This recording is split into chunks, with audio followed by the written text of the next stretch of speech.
அம்மா எப்பயுமே நீங்க மேல உள்ளதான் விளக்கு ஏத்துவீங்க, இப்ப புதுசா கீழே உள்ள விளக்கு ஏத்திருக்கீங்க, ஏமா? அதாவது மகாலயபட்சம்ங்கிறது முன்னோர்களை வழிபாடு செய்யறதுக்குரிய காலம். நம்ம முன்னோர்களை நினைச்சுதான் இந்த தீபத்தை ஏத்திருக்கோம். அது மட்டும் இல்லாம இந்த தீபத்தோட பேர் யம தீபம். யம தர்ம ராஜாவுக்கு ஏற்றக்கூடிய தீபம். எதுக்காக யம தர்ம ராஜாவுக்கு ஏத்துறோம்னா, நம்ம வீட்டுல அதாவது நம்ம குடும்பத்துல எந்த விதமான துர்மரணங்களும் நிகழக்கூடாது. மரண பயம், மரணம்னாலே எல்லாத்துக்குமே ரொம்ப பயமா இருக்கும்ல, மாதிரி மரண பயம் எப்பவுமே இருக்கக்கூடாது அப்படிங்கிறத வேண்டிக்கிட்டு ஏத்துறதுதான் இந்த யம தீபம். அது மட்டும் இல்லாம நம்ம தெரிஞ்சும் தெரியாமலும் நிறைய பாவங்கள் பண்ணிருக்கோம்ல. பாவங்கள்னா என்னன்னா ரொம்ப பெருசாலாம் நீ யோசிக்காத. சாதாரணமா நம்ம ரோட்ல நடந்து போயிட்டு இருக்கும் போது ஒரு எறும்பு மிதிச்சிருப்போம். மிதிச்சா என்ன ஆகும்? எறும்பு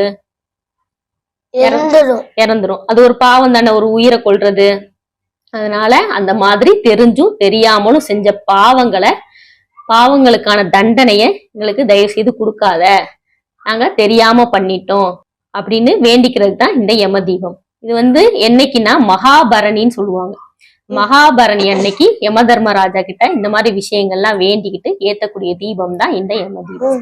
நாம மாதம் வரக்கூடிய அமாவாசையிலையும் சரி, இல்ல முக்கியமான அமாவாசையில சொல்லப்படுற தை அமாவாசை, ஆடி அமாவாசை, புரட்டாசி அமாவாசை, இதுல நம்ம முன்னோர்களை நினைச்சு விரதம் இருக்காட்டினாலும் சரி, இந்த மகாலய பட்சத்துல நம்ம முன்னோர்களை நினைச்சு விரதம் இருந்து புரட்டாசி மாதம் வரக்கூடிய மகாலய அமாவாசை அன்னைக்கு நம்ம முன்னோர்களை நினைச்சு விரதத்தை முடிச்சுக்கிட்டோம்னா, நம்ம இத்தனை நாள் நம்ம முன்னோர்களை நினைச்சு விரதம் இருக்காட்டினாலும் பரவாயில்ல, இந்த காலத்துல விரதம் இருந்தோம்னா நம்ம மாதம் வரக்கூடிய அமாவாசை தினங்கள்ல விரதம் இருந்ததுக்கு சமம். முன்னோர்களோட ஆசீர்வாதம் இருந்தா தானே நம்ம நல்லா இருக்க முடியும். ஏன்? அதனால நம்ம முன்னோர்களோட ஆசீர்வாதம் கட்டாயம் எல்லாத்துக்கும் வேணும்.